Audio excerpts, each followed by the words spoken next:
That weekend, I lost more than just a $1,200 drone. I lost my sense of safety out in the wild, my confidence in being alone outdoors, and, if I'm being honest, a big piece of my sanity.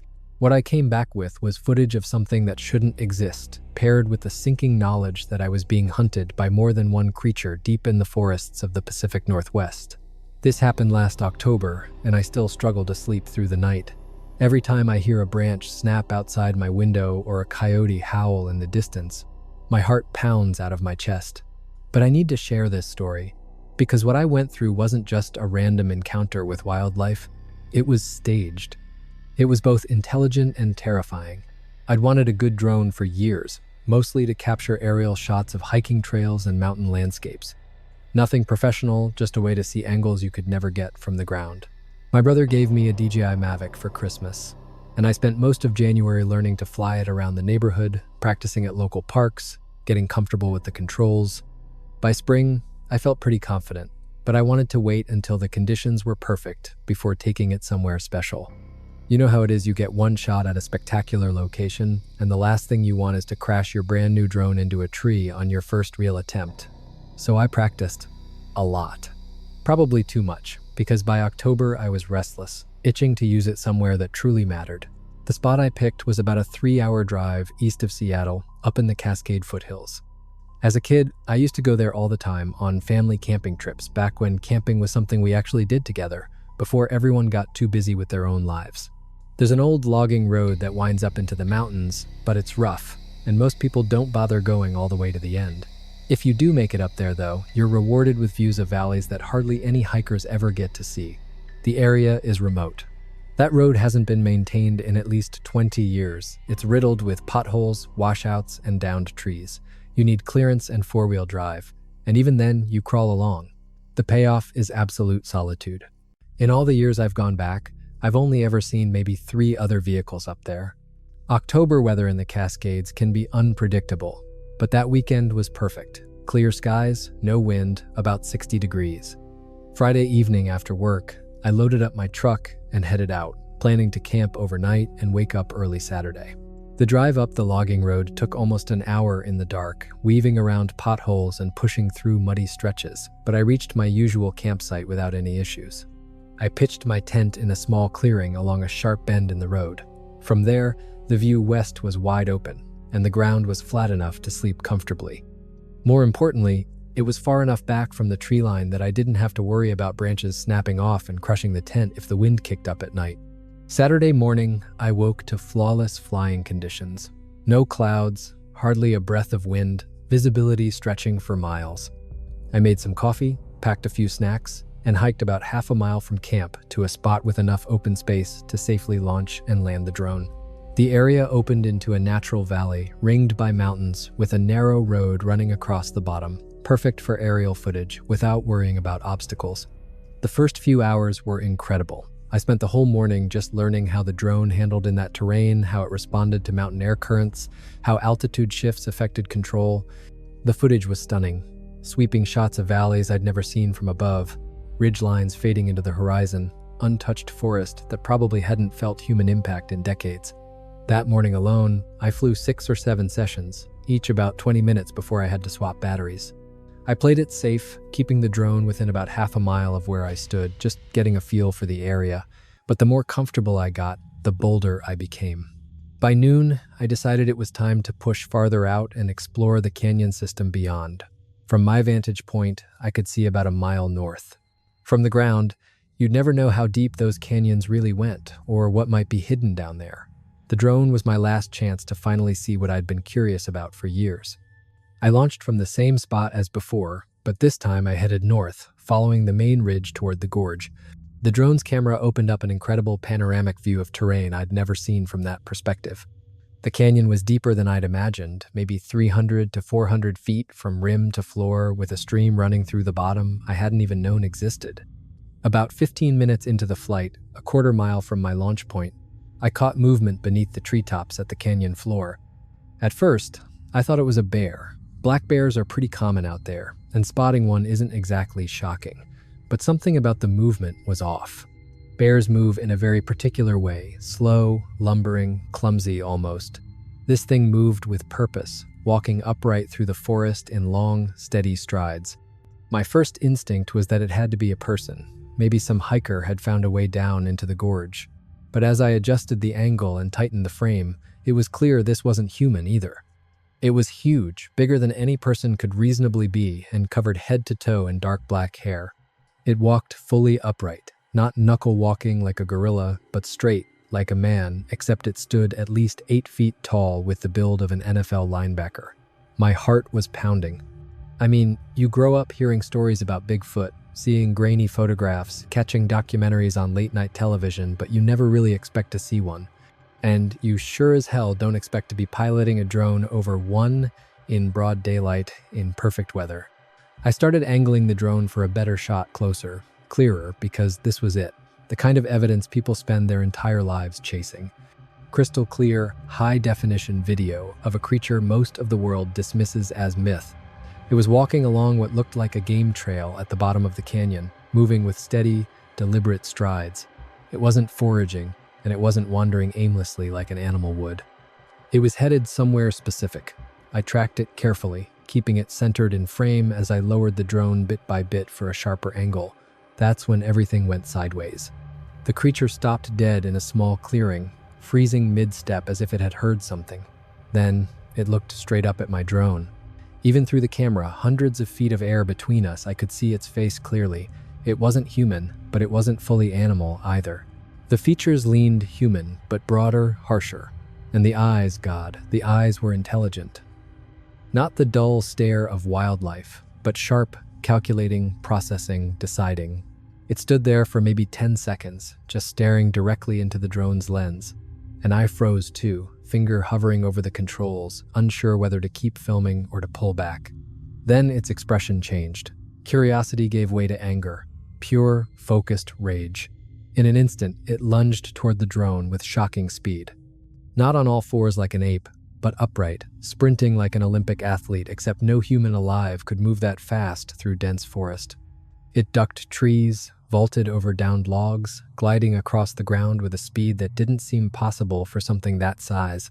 Panicked, I yanked the controls, trying to climb higher, pull farther back, but the thing was already directly beneath the drone, and then it jumped, a vertical leap of at least 15 feet. Its hand, definitely a hand, not a paw, swiped past the drone, missing by maybe 2 feet. I jerked the controls harder, fighting to keep distance, but it didn't give up. Instead, it shifted tactics. It grabbed the nearest tree and began climbing, swinging upward with a speed and agility I'd only ever seen in much smaller animals. Within seconds, it was 50 feet off the ground and still rising. The last image my drone camera captured was a close-up of that creature's face as it reached out and tried to grab it. Its eyes weren't just angry anymore. They were ferocious, intelligent, and furious. Then the screen went static. My $1,200 drone was gone in an instant. The controller in my hands was useless, no signal, no connection, no way to bring it back. I stood there for minutes, hoping the feed would reconnect, that maybe the drone had just flown out of range and would come back online. But deep down, I knew it was destroyed. My hands shook with adrenaline as I packed up my gear. A part of me felt exhilarated. I had just captured real footage of Bigfoot, undeniable proof of its existence. But most of me was terrified. The look on its face when it snatched at my drone wasn't the reaction of some dumb animal guarding its territory. It was the furious response of an intelligent being that did not want to be filmed. I was about 150 feet from my launch spot, stuffing spare batteries into my pack, when I heard the first scream. It came from the canyon, echoing off the ridges, stretching on and on. I'd never heard anything like it. It wasn't human, definitely not human, but it wasn't any animal I'd ever encountered either. It was massive, piercing, and made every hair on my body stand on end. The scream lasted close to 30 seconds, building in volume and intensity until it finally fell silent. Just when I thought it was over, another erupted, this one from across the canyon, on the opposite ridge. Then another, from a completely different direction, and then another. Within minutes, I'd heard at least 4 separate calls, spread across miles of forest. These weren't random animal noises. They were coordinated. They were communicating. I stood frozen, listening to this network of howls ripple through the wilderness, and the realization hit me like a punch to the gut. These things weren't lone wanderers. They were organized. They had a communication system spanning miles of terrain, and they were using it to coordinate their response to my drone. The calls repeated in sequence, one triggering the next, as though passing messages down the line. I couldn't understand what they were saying, but the pattern was unmistakable. It reminded me of wolves howling to coordinate a hunt, only this was more complex, more varied, different tones, different rhythms, as if they were relaying specific information. I started heading back toward camp, but the howls grew closer. Not all of them, some still echoed from miles away, but at least a few were moving toward me. They were converging. I picked up the pace, forcing myself to move as quickly as possible over the quarter-mile back to camp without breaking into a full sprint. Running would only wear me down, and I knew I might need every ounce of strength later. But as the campsite came into view, my stomach dropped. My tent, my truck, every piece of gear I owned, everything was gathered in one obvious, vulnerable spot. If these creatures were as smart as they seemed, it wouldn't take them long to find me. I needed to get to the truck and drive out before they surrounded me. I tore into camp, yanking stakes from the ground, cramming gear into my pack without order or care. I didn't bother folding anything or securing it neatly, I just wanted it all in the truck. The howls drew closer with each passing minute, and now I heard other sounds, branches snapping, heavy footsteps moving through the woods. Every few minutes I stopped and listened. When I did, the footsteps stopped too, as if whatever was out there knew I was listening. That deliberate intelligence was somehow more terrifying than instinct alone. I finally jammed the last of my gear into the truck bed and climbed inside. The engine roared to life, and the sound was a relief, but it also meant everything within miles now knew exactly where I was. Stealth was no longer an option. I threw it into gear and started down the old logging road, headlights slicing through the twilight gloom. The descent was as rough as the climb up, ruts, potholes, washouts, but now every bounce and jolt carried the feeling that the forest itself was watching me. About a mile from camp, I had to stop. A massive tree lay across the road, blocking the path I'd driven up just the night before. It hadn't been there when I arrived, and no windstorm could have taken it down overnight. The trunk was nearly 18 inches thick, far too large for me to move on my own. I sat in the truck for a few minutes, engine idling, trying to figure out my next move. I could try to bushwhack around it, but the forest was too dense. I could turn back, but there was no other way off the mountain. This old logging road was the only route in or out. That's when I heard another scream. This one was much closer, maybe just a few hundred yards back toward where I'd camped. They'd found my site, and now they were tracking me. I climbed out to get a closer look at the fallen tree.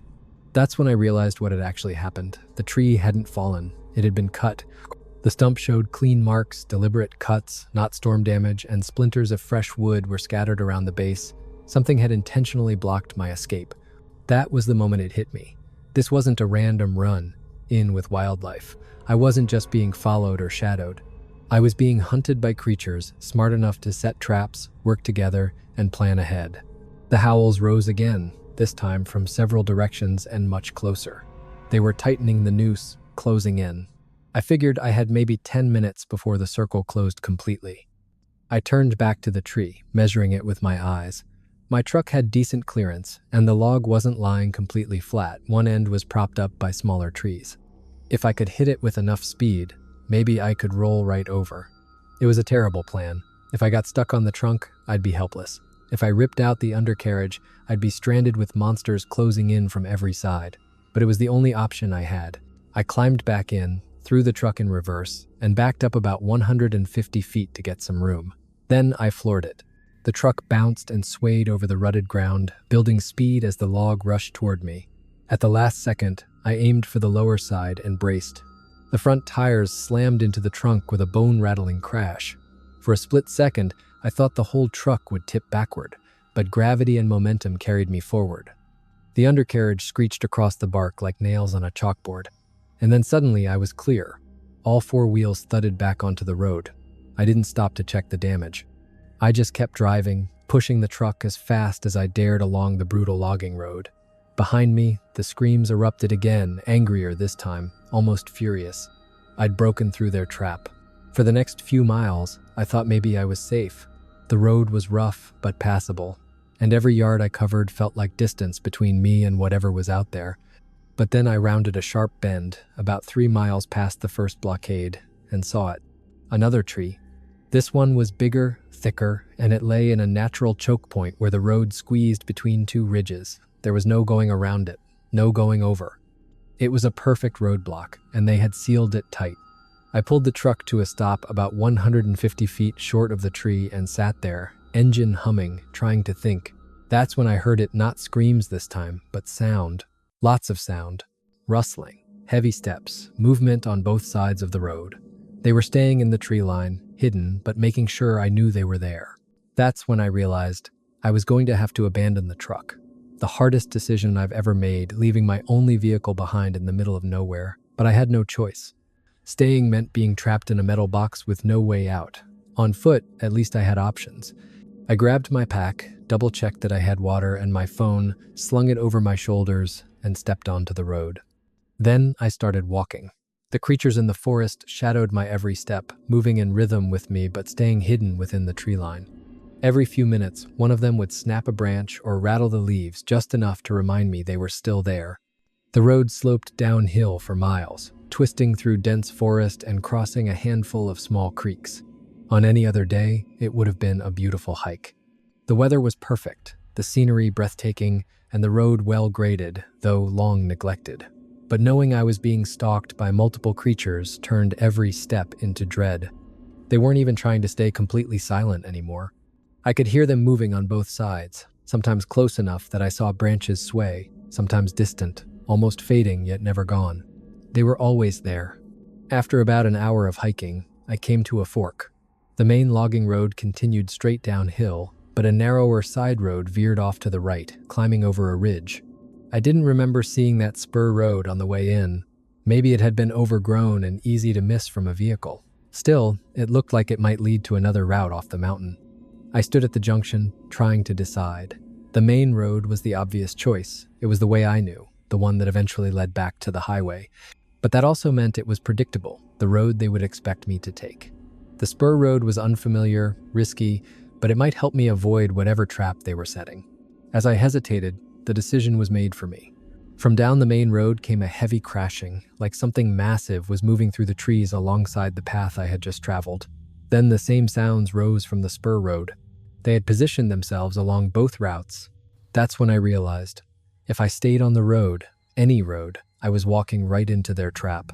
I left the trail entirely, cutting straight up the ridge between the two roads, clawing my way through the thick forest and scrambling up steep, punishing slopes. It was brutal work. The underbrush tore at my clothes, branches scratched my face and arms, and thorny vines snagged my skin. The grade was so steep I had to use both hands, pulling myself up by roots and rocks just to keep moving. But at least it was a direction they might not expect. For the first hour, the sounds behind me grew fainter, and I began to think I'd finally lost them, that maybe they had given up the chase and melted back into whatever they did when no humans trespassed in their territory. Relief was just starting to set in when the howls started again. This time, they came from ahead of me, higher up on the ridge. They hadn't quit, they had looped around, waiting for me. I wasn't escaping them, I was being funneled, driven towards some destination I couldn't understand. I froze, trying to think. If I turned back, I'd run into the ones I'd just fled. If I pushed forward, I'd walk into the ambush ahead. Traversing sideways along the slope was possible, but it would drag me farther into the wilderness, away from any established trail, where getting lost could be as deadly as the things chasing me. That's when I heard it, a sound that turned my blood cold. Voices. Not howls, not screams, not animal noises, actual voices. They were too far off and too distorted by the forest for me to make out words, but the cadence and pitch were unmistakable. They were speaking to each other, conversing. I veered sideways along the slope, keeping my elevation steady while avoiding the direction of the voices. The terrain was brutal. Loose rock, steep drop-offs, sections so sheer that every step sent cascades of stone tumbling down the hillside. But it still felt safer than walking into whatever ambush waited ahead. About half an hour later, I reached the edge of a ravine. It cut across the mountainside like a scar 200 feet deep with near-vertical rock walls. A narrow stream trickled along the bottom, probably fed by snowmelt from higher peaks. The gorge was both an obstacle and an opportunity. Crossing was impossible, the gap was too wide, the cliffs too sheer. But if I could find a way down into it, the ravine might offer a path out, a natural corridor the creatures hadn't planned for. The creatures tracked me along the ridges, moving through the forest canopy above. Maybe they couldn't or wouldn't follow me into the ravine. I found a section of the cliff that sloped just enough and began climbing down. It was dangerous. The rock was loose, crumbling beneath my hands and feet with almost nothing solid to grip. More than once, I nearly slipped, barely catching myself at the last second. Inch by inch, I descended, following the trickle of the stream below. I was halfway down when disaster struck. I reached for what looked like a sturdy handhold, and the entire rock face gave way. A whole section of the cliff collapsed beneath me, sending me tumbling in a rock slide. I remember the sensation of falling, jagged stone tearing across my body, my desperate grasping for anything solid to hold on to. Then everything went black. When I came to, I was lying at the bottom of the ravine, sprawled beside the stream, buried in dirt and debris. My left ankle was bent at an unnatural angle. When I tried to move, the pain was blinding. Something was broken, maybe more than one bone. My pack had been ripped off during the fall, its contents scattered across the rocks. I crawled toward my water bottle and took a long drink, forcing myself to stay calm and assess the situation. The sun was already sinking. I must have been unconscious for hours. Looking up at the cliff I'd fallen from, I realized just how bad things were. Even with 2 good ankles, the climb back up would be nearly impossible. With 1 shattered ankle, it was out of the question. I was trapped at the bottom of a ravine, limited supplies, no way to call for help. My phone had no signal this deep, but for the first time in hours, there was one small comfort: silence, no screams, no movement in the forest above, no voices. Either they hadn't seen me fall, or they simply weren't willing to follow me down here. For the first time that day, I didn't feel actively hunted. I used the last of the daylight to explore. The ravine floor was maybe 20 feet wide, littered with boulders and deadfall from years of erosion. The stream was clear and ice cold, at least I had a reliable source of fresh water. But there was no food, no real shelter, and worst of all, no escape route I could see. The cliffs were too steep, too unstable to climb, especially with an injury. Following the stream downhill might eventually lead me out, or it could drop me over a waterfall or trap me in another dead end. Heading upstream would only take me back toward the territory I'd barely escaped. By nightfall, the temperature plummeted. I hadn't packed for this. The afternoon had been warm, pleasant even, and I'd fully intended to be back at the truck before dark. Now I was facing a freezing night in the mountains, no sleeping bag, no warm clothes, and an ankle that throbbed with every twitch. I found a massive fallen tree spanning the ravine, its trunk forming a kind of natural shelter beneath it, cramped but enough to block the wind. I gathered what dry wood I could scavenge and managed to spark a small fire with the spare lighter I'd kept in my pack. The flames gave me warmth and a shred of hope, but they also made me visible to anything watching from above. Even a small fire throws light far into the darkness. I kept it low, barely enough to fight the cold, but the thought of glowing like a beacon gnawed at me. I sat by that fire for about an hour, trying to decide what to do come morning. That's when I heard them again. Not screams this time. Footsteps. Up above, along the rim of the ravine, something was pacing. Every few yards, it would stop like it was peering down into the darkness, checking. Then the sound spread, echoing along the gorge. Footsteps circling the rim both upstream and downstream. They hadn't given up. They were conducting a systematic search, sweeping every edge of the rim. Inevitably, they found the spot where I had fallen. I heard rocks tumbling down the cliff wall, loosened by something moving above. Then silence. A silence so absolute, it was more terrifying than all the noise before it. They knew where I was, but they didn't come down. They were waiting. I kept the fire alive all night, feeding it every time the flames began to fade, and every time I moved, every time I tossed another branch onto the coals, I'd hear faint noises from above. They were still there, patient, watchful. Around midnight, the sounds changed. The heavy footfalls of massive creatures pacing along the rim gave way to lighter noises, scraping, clawing, like talons dragging against stone.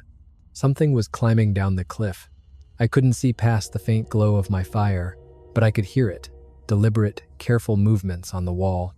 Not slipping or scrambling like I had, but climbing with skill, with confidence, like it had done this countless times before. I found a heavy branch to use as a club and positioned myself with my back to the fallen log, staring into the darkness beyond the firelight. The climbing grew closer, closer, until I was sure whatever it was had nearly reached the ravine floor, and then silence again. That sudden absence of sound was worse than the climbing itself. Something was down there with me, close enough to see the fire, maybe even close enough to see me, but I couldn't see it. I hurled the branch into the darkness, toward the source of the sound. It clattered off rocks, splashed into the stream. Nothing. No startled reaction, no sound of retreat. Either I'd missed completely, or the thing out there had nerves of steel. Minutes passed, maybe an hour. I sat by the fire, feeding it, scanning the dark. Nothing, no more noise. Eventually, exhaustion wore me down. My ankle throbbed, my body shook with cold, and the day's terror finally crushed the last of my focus. I must have drifted off sitting against the log, because the next thing I knew, morning light was spilling into the gorge, and my fire was nothing but cold ash. In the gray light, I saw them. Footprints. Not human, not animal, something in between. They were large, far larger than a man's, and shaped like human feet, but with long claw marks etched at the tips of the toes. The prints circled my makeshift camp at a distance of about 30 feet, as if whatever made them had spent the night watching me while I slept, but never coming too close to the flames. There were no tracks leading back up the cliffs, which meant one of two things. Either whatever had left them was still down there with me, or it had found another way out. I spent the first hour of daylight planning my next move. Staying in the ravine wasn't an option. I had no food, limited water, and an ankle that would only get worse without medical help. But climbing out was impossible, at least here. The only chance was to follow the stream. It had to lead somewhere, either into a valley or to a place where the walls dropped low enough to climb. I scavenged what was left of my scattered gear, fashioned a crude walking stick from driftwood, and started limping downstream. Every step was agony, every obstacle a trial. The ravine floor was littered with boulders and fallen trees I had to crawl or hobble over. With only one good ankle, progress was slow, painful, but standing still was a death sentence. After about an hour, I began hearing them again. Above me, along the rim, matching my movements, step for step. They weren't coming down, but they were keeping pace. It gave me a sliver of hope the cliffs might really be a barrier they couldn't easily cross. As I continued, the ravine walls began to slope lower, and the gorge widened. Finally, I reached a point where the stream opened into a broader valley. The cliffs here were only about 50 feet high, still too steep for me to climb with an injury, but infinitely better than the 200-foot drop I'd tumbled from. The valley opened into a place I actually recognized. It was faintly familiar, something I'd glimpsed from a distance on past hikes. It was still miles from any road, but at least I had a rough sense of where I was, and more importantly, which direction might lead me back to civilization. Best of all, the sounds of pursuit had stopped. Either they'd finally given up, or the open terrain of the valley made them wary of following me any farther. For the first time since I'd spotted that creature through my drone's camera, I felt like I might actually survive. I followed the stream through the valley all morning, pushing myself as hard as I could with the injured ankle. The terrain was far kinder than the ravine had been, rolling meadows, scattered trees, and gentle slopes instead of sheer cliffs. But every step sent pain shooting up my leg, and I could feel the swelling growing inside my boot. By midday, the stream cut beneath what looked like an old Forest Service road. Overgrown, abandoned for years, but still a road. And roads lead somewhere. I turned east, toward where I thought the main highway might be, and began limping along the forgotten track. The road wound endlessly through the mountains up steep inclines that forced me to rest every few minutes, down into valleys where walking was easier, but the pain in my ankle grew worse. It felt like it was dragging me farther into wilderness, not closer to civilization. But after 6 brutal hours, I heard the sweetest sound I've ever known. Traffic. Real cars on real pavement. The Forest Service road ended in a gravel pullout beside a 2-lane highway, and suddenly I was back in the real world. I flagged down the first car to pass a local rancher, familiar with the area, who drove me into the nearest town. He didn't ask many questions about why I was limping out of the wilderness, my ankle swollen, my clothes torn to rags. For that, I was grateful. The town clinic confirmed the damage, 2 fractures in my ankle plus a severe sprain in the other. They fitted me with a walking boot, gave me painkillers, and told me to see an orthopedic specialist as soon as I got home. When the doctor asked what had happened, I told him I fell while hiking. Technically, it wasn't a lie. I called a friend to pick me up rather than explain to my family why my truck was still stranded somewhere up in the mountains. The next day, we drove back along the logging road to recover it. I half expected to find it destroyed, but it was still there, blocked by the same tree, but untouched otherwise. My friend helped clear the trunk from the road, and we drove it back into town without incident. He noticed the deep scratches along the undercarriage damage from when I'd launched over the first blockade and asked if I'd hit a rock. Another technical truth. The strangest part, though, was what wasn't there. No sign of the drone. I'd expected to find wreckage shards of plastic, scraps of metal, maybe the shattered battery or memory card, but there was nothing, not a trace. Whatever had happened to it after that creature caught it, the evidence was gone, erased completely. It's been nearly a year since that weekend, and I still struggle to believe it really happened. My ankle eventually healed, though it still aches whenever the weather turns. The walking boot is long gone, but the memories remain as sharp as the day itself. I've shared the story with a few close friends. Most of them assume I hit my head during the fall, hallucinated the whole thing. They figure I crashed the drone into a tree, got lost trying to recover it, and slipped into the ravine in a daze. It's a reasonable explanation. Honestly, it's exactly what I would assume if someone else told me the same tale. But I know what I saw, I know what I experienced, and I know there are beings in those mountains far more intelligent, far more organized than anything we officially recognize.